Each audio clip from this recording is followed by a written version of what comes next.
Well, good morning and welcome, everybody, and especially a welcome to those of you who have traveled to come here to participate in today's activities. Sometimes God makes it easier for somebody as dense as I can be to connect the dots. So about 2 months ago, when Cassandra and Stephanie Shanks came into my office to ask me if I would consider speaking at today's activities, it was the same week that I had proofed a paper for college for my daughter Stacy, and the subject of the paper was nonviolent advocacy as a catalyst for change. So it wasn't real hard to make the commitment.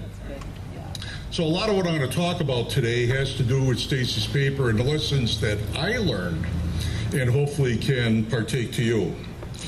So, before my papers fly away, I'll get started. Revolutions have occurred since the beginning of time. The reason for these occurrences can vary, but often it is because of the revolutionaries looking for change to unjust situations. The approach to fighting for this change can vary as well. The movement can be bloody and violent, or it can be nonviolent. Successes and failures of both types have occurred, as we all know. It is often believed that in order for revolution to be successful, the revolution must be bloody and violent. However, there are excellent examples of nonviolent revolutions that have made just an impact. Ways that nonviolent actions are carried out are through marches, strikes, occupations of public spaces, and refusal to obey prejudiced laws.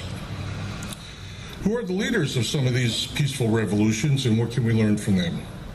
Mahatma Gandhi, Dr. Martin Luther King, and Nelson Mandela are three strong examples of leaders of nonviolent revolution. They had many of the same goals in mind: democracy, human rights, and national independence. Many believe that using violence to earn these rights would go against the very core of what they had set out to achieve. By understanding these three great men and what they have accomplished, one can agree that nonviolent movements can be as successful as violent revolutions in carrying out the same message.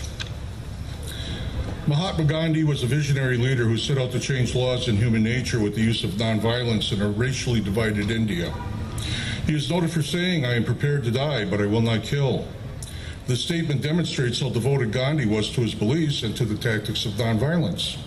Gandhi practiced civil disobedience, which is a refusal to comply with certain laws or to pay taxes and fines as a peaceful form of political protest. Gandhi and his followers were willing to go to prison and stay there for refusing to follow the laws that they felt were unjust. An example is the Salt March in 1930 as a way to protest British rule in India.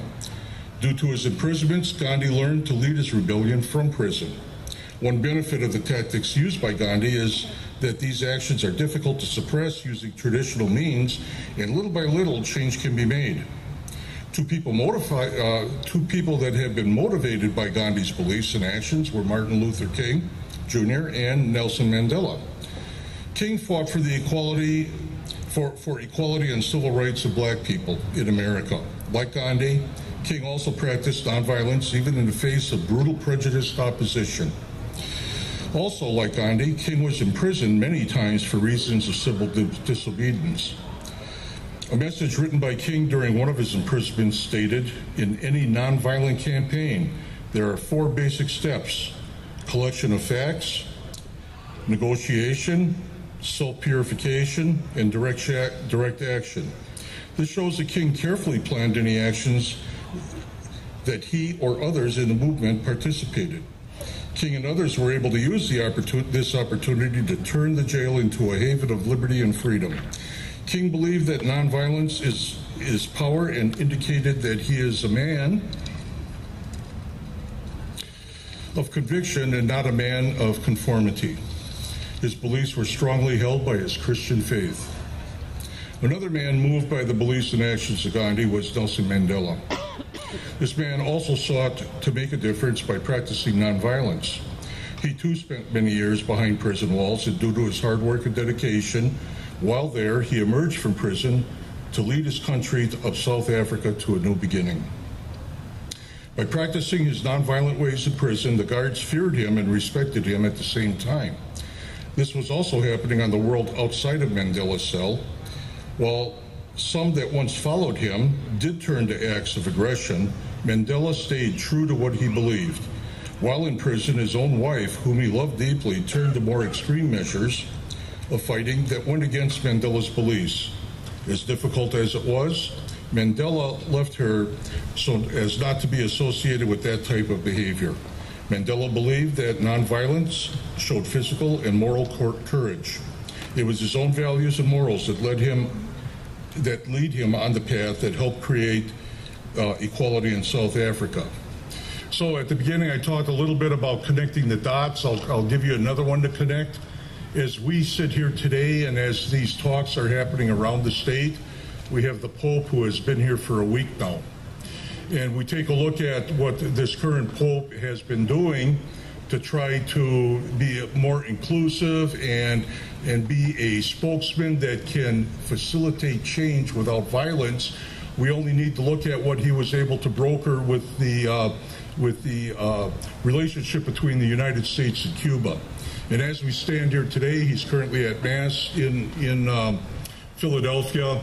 And again, his comments have to do with helping people rise to a level that we can all be proud to be Americans and to be Christians about.